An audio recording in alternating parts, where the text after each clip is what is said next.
नमस्कार मित्रों, आपके अपने YouTube चैनल मेरे मन की बात के इस अंक में आपका स्वागत है। मैं हूं महेंद्र सुंदरयाल। एक बड़ा मशहूर इंग्लिश का न्यूज़पेपर है द हिंदू। लेफ्ट लिबरल्स का ये माउथ पीस है। विडंबना ये है कि जो हमारी सिविल सर्विसेज की तैयारी करते हैं बच्चे, उनको इंस्टीट्यूट्स और स्कूल्स वगैरह जो है एकेडमीज़ वगैरह कहती हैं कि इसको पढ़ो, इसके पढ़ने से ही आपके नंबर ज़्यादा आएंगे, आपके चांसेस बढ़ जाएंगे। खैर वो कभी किसी उस मुद्दे पे फिर कभी बात करेंगे। तो इस लेफ़्ट लिबरल का जो मुखपत्र है, जो उनका माउथ पीस है, उसमें जो है एंटोनिया एडविगे अल्बिना माइनो, जिन्हें भारत में सोनिया गांधी के नाम से जाना जाता है, उनके नाम से एक लेख छपा है। लेख का शीर्षक है प्रीचिंग कंसेंसस प्रोवोकिंग कन्फ्रंटेशन। सहमति का जो है प्रवचन और टकराव भड़काना। ये उन्होंने भारतीय जनता पार्टी, विशेषकर मोदी के लिए कहा है। ये सारा जो लेख जो लिखा गया उनके नाम पे, ये जो है मोदी के विरुद्ध लिखा गया है। मोदी पर ही प्रहार करने का जो है प्रयत्न है। उनके नाम पर लिखा गया, उन्होंने खुद नहीं लिखा। इसलिए कह रहा हूँ क्योंकि सुब्रमण्यम स्वामी जी ने जो है पिछले कई सालों से इनकी जो शैक्षणिक जो योग्यता है उसके ऊपर बहुत बार बहुत कुछ कहा है। तो आज की डेट में सबको पता है कि वो कितनी योग्यता रखती हैं। तो ऐसा जो लेख लिखा गया उनके नाम पर, किसी और ने लिखा होगा, होता ही है आमतौर पर ऐसा। इसका लब्बो लुबाब जो अगर देखा जाए तो मैं उसके बिंदुवार जो है चर्चा फिर करूँगा। सबसे पहली बात है ये है कि इसको पढ़ के आपको साफ लगेगा कि जो सेंस ऑफ एंटाइटलमेंट है, जो अहंकार है, जो अभिजात्य का दंभ है, उसके वशीभूत होकर के इस तरह के लेख लिखे गए हैं। ये लेख उसी का एक नमूना है जिसमें जो है वो उनका अभिजात्य का दंभ या सेंस ऑफ एंटाइटलमेंट जो है वो लगातार टपक रहा है। खैर, जो शब्दों में के ऊपर जाते हैं तो मैडम सोनिया गांधी कहती हैं इस लेख में कि मोदी ने 2024 के आम चुनाव के परिणाम के बाद भी सबक नहीं सीखा, वो बदले नहीं। अब जहाँ तक हम लोगों को मालूम है, आपको भी मालूम है, 4 जून को जब परिणाम आए तो भारतीय जनता पार्टी की 240 सीटें आई और जो एनडीए गठबंधन था, जो चुनाव से पूर्व ही बन चुका था, जिसको कई साल सन 2000 से पहले का है, उसको पूर्ण बहुमत मिला। तो ये जीते तो मोदी जी हैं, सरकार मोदी जी की बनी है, लेकिन जो जनादेश का जो क्लेम जो है वो सोनिया गांधी जी कर रही हैं।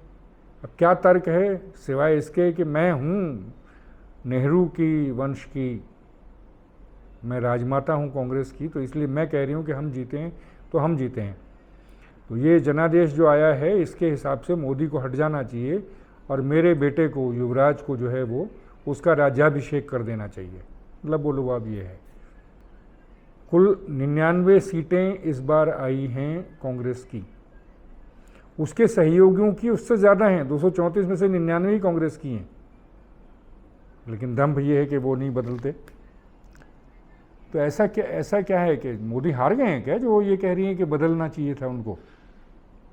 इस लेख में फिर उन्होंने जो है वो किया है, उल्लेख किया है स्पीकर के चुनाव का, और 2 शब्द उसमें यूज़ किए हैं, कन्वेंशन एंड ट्रेडिशंस। ऐसी कौन सी परंपरा है, ऐसी कौन सी जो है सांसदिक प्रणाली है, संसदीय प्रणाली है, जिसके तहत जो सरकार जो बना रहा है दल, वो स्पीकर की पोस्ट के लिए जो है विपक्षी दलों से जो है वो सहायता मांगे, उनकी रजामंदी मांगे, उनकी सहमति मांगे। ऐसा कौन सी प्रणाली है, ऐसी कौन सी परंपरा है। और ये परंपरा जो दूसरा शायद वो कहना चाहते हैं, डिप्टी स्पीकर जो है वो आजकल वो चल रहा है कि डिप्टी स्पीकर का पद जो है विपक्ष के पास जाना चाहिए। क्यों जाना चाहिए? कांग्रेस जब जब सत्ता में आई है तब तब उसने विपक्ष को कब दिया है डिप्टी स्पीकर? कभी नहीं।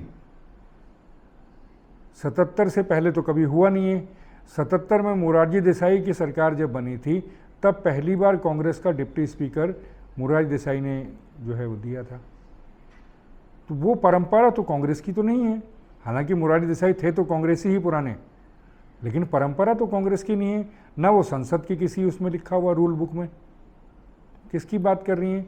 तो फिर से वही बात है कि मैं कह रही हूँ ना, मैं हूँ राजमाता कांग्रेस की, इसलिए ये ऐसा ही होना चाहिए। और कोई उनसे अगर ये पूछे कि आपके जो विपक्षी दल, आपके जो एनडीए गठबंधन है, उसके जो सहयोगी जो दल हैं या कांग्रेस की अपने हैं, कर्नाटक में कांग्रेस की सरकार है, लेफ्ट पार्टी की केरल में है, डीएमके की जो है तमिलनाडु में है, टीएमसी की जो है पश्चिम बंगाल में है, वहाँ डिप्टी स्पीकर क्या विपक्ष का है? तो कौन सी मर्यादा और कौन सी परंपरा है जिसकी दुहाई सोनिया गांधी इस लेख में दे रही हैं? पता नहीं। फिर वही कहती हैं कि जो है संसद के आरंभ में ही जो है स्पीकर ने इमरजेंसी का उल्लेख किया, जिसकी वो निंदा करती हैं। क्यों भाई? आप लोग संविधान की दुहाई इतने दिनों से दे रहे हैं, इतने महीनों से लगातार संविधान की दुहाई दे रहे हैं, संविधान बचाने का जो है वो आप जो है नारा दे रहे हैं।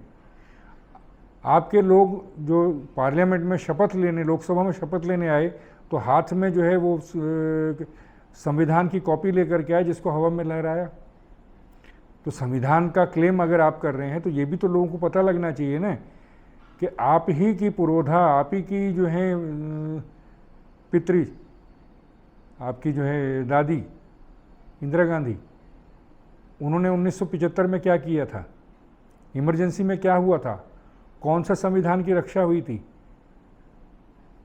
जब सारे मूल अधिकार ही कैंसिल कर दिए गए थे तो वो संविधान की रक्षा थी।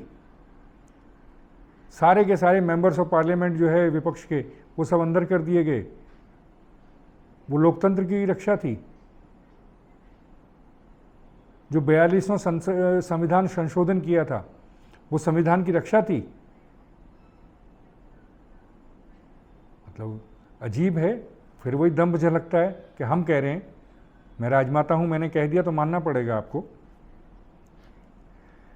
और इस इमरजेंसी के डिस्कशन के साथ ही उन्होंने कहा है कि 1977 में इसके लिए वो चुनाव हार गई, लेकिन 1980 में 353 सीटें मिल गईं। मतलब समझ में नहीं आया। आप अगर एक चुनाव जीत गई हैं उसके बाद, तो इसका मतलब है कि वो जो आपने किया था वो सही हो गया, उसको सही ठहरा रही हैं क्या आप? फिर उन्होंने जिक्र किया है जो पिछले सत्र में जो है लोकसभा के और इसके संसद के पिछले सत्र में जो 146 सांसद जो हैं वो सस्पेंड किए गए थे, तो उसको वो टकराव मान रही हैं। भाई हंगामा किसने किया था? लोकतंत्र के नाम पर, अभिव्यक्ति की आज़ादी के नाम पर लोकसभा के और राज्यसभा के बैरल में कौन गया था? किसने जो है उनके स्पीकर्स की तरफ जो है वो कागज़ फेंके थे? कौन मेज पे चढ़ा था? ये सब सहन कर लें क्योंकि अभिव्यक्ति की आज़ादी है। क्या उन्होंने सस्पेंशन के लायक काम नहीं थे ये उनके जो उन्होंने किया ये? फिर वो कहती हैं इसी लेख में कि जो पिछले सत्र में जो कानून बनाए, जो 17वीं लोकसभा ने जो है कानून बनाए, उन कानूनों की इसलिए समीक्षा होनी चाहिए क्योंकि 2024 में चुनाव परिणाम कुछ और आए। पहले तो यह है कि आप जीती नहीं है, कांग्रेस जीती नहीं है, आपका पुत्र जो है प्रधानमंत्री नहीं बन गया है, 99 ही सांसद आए हैं आपके। लेकिन अगर उसकी जो है वो दोबारा उसका रिव्यू होना चाहिए तो किस किस कानून का करेंगे? और जब ये कानून बन रहे थे तब किसने पार्टिसिपेट नहीं किया था उस डिबेट में? किसने मना किया था आपको? तब तो आप कर सकते थे ना, पार्टिसिपेट कर सकते थे, क्यों नहीं किया? अब उस बात को उठा रहे हैं आप, अब आपके लिए वो इम्पोर्टेंट हो गए, उस दिन इम्पोर्टेंट नहीं थे। फिर उन्होंने जो है बात की है नीट के एग्ज़ाम की, ये जो मेडिकल कॉलेजेस में एडमिशन के लिए नीट की जो परीक्षा हुई थी, जिसमें घोटाले की खबरें आ रही हैं, जिसकी जांच चल रही है, इसके बारे में वो कहती हैं भाई राष्ट्रपति का अभी अभिभाषण हुआ, उसका धन्यवाद प्रस्ताव अभी चर्चा में है, तो तब तक आप स्थगन प्रस्ताव कैसे ला सकते हैं? फिर किसी और विषय पर चर्चा कैसे हो सकती है? और अगर आपको लगता है कि ये विषय इतना ही इम्पोर्टेंट है तो उसके दौरान भी कर सकते हैं। जो वक्तव्य आपने देना है राष्ट्रपति के, उसमें चर्चा तो हुई है, तो उसमें जवाब में आप भी चर्चा कीजिए, किसने रोका है आपको? तो ये सिर्फ आपका घमंड, आपका जो अहंकार है वही आपको रोक रहा है ना। नहीं, हम तो अलग से करेंगे जी। एक ऐसा विषय जो अभी जिसकी जांच चल ही रही है, उसमें आप चर्चा करके करेंगे क्या? लेकिन नहीं। फिर वो बात करती हैं कि हिंदुस्तान में अभी जो इस सरकार के राज्य में माइनॉरिटी जो हैं वो डरा हुआ महसूस कर रही हैं। डरा हुआ? अभी कुछ ही दिन पहले क्या हुआ है देखा है ना सबने। ये डरी हुई माइनॉरिटी है ना, जिसने सीएए के लिए जो है शाहीन बाग बनाए थे जगह जगह, सारे रास्ते, सारा जीवन रोक दिया था, राजधानी में भी। ये डरे हुए हैं। अभी जो रिज़ल्ट आया है उसमें आपको जो वोट मिले हैं वो किसके मिले हैं? ये डरे हुए हैं। ऐसी कौन सी स्कीम है गवर्नमेंट ऑफ इंडिया की या राज्य सरकार की जिसमें ये कहा गया हो कि मुसलमानों को ये नहीं मिलेगा या उनका ये अधिकार वापस हो गया? ऐसा कौन सा था? झूठ तो आपने फैलाया सीएए के लिए, और फिर उसके लिए दोष आप जो हैं भाजपा सरकार को दे रहे हैं।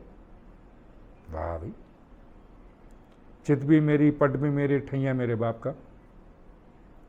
मणिपुर का जिक्र किया है भाई। मणिपुर में जो कुछ हुआ है वो दुखदाई है, वो सबको चिंता है उसकी, लेकिन ये भी तो बताइए कि वो मणिपुर उस हालात तक पहुंचा कैसे? कुकी जो हैं वो क्यों ईसाई बने, और फिर कुकी जो ईसाई बन गए उनका प्रश्रय किसने दिया? ये जो ड्रग्स की खेती जो हो रही है म्यांमार में और मणिपुर में, जो ड्रग्स का कारोबार हो रहा है, इसको किसने बढ़ावा दिया? बताइए ना।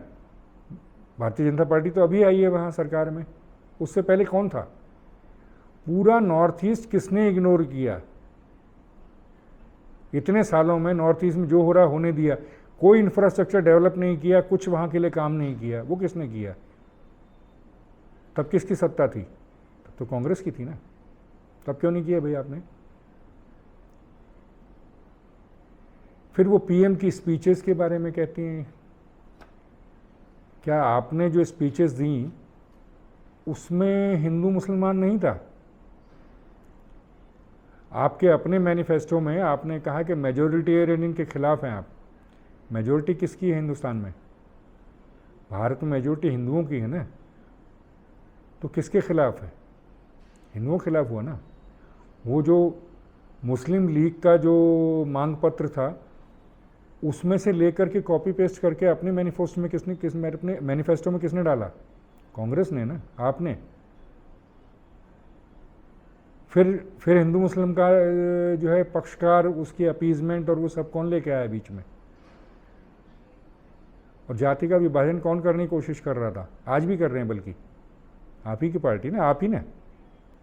सहमति की चर्चा ज़रूर कर रही हैं सोनिया गांधी, लेकिन संसद को देख के लगता तो नहीं है कि सहमति के उसमें काम करना चाहते हैं, कोऑर्डिनेशन में काम करना चाहते हैं, कोऑपरेशन करना चाहते हैं, आप सरकार से सहयोग करना चाहते हैं। हाँ, ये ज़रूर चाहते हैं कि सरकार हमारी हर बात माने, हमारे सामने हर बार झुके। क्यों? क्योंकि भाई हम नेहरू के वंशज हैं, हमारा राज करने का नैसर्गिक अधिकार है, इसलिए नहीं उसको, मोदी को झुकना चाहिए हमारे सामने। इसके अलावा तो कुछ नहीं है।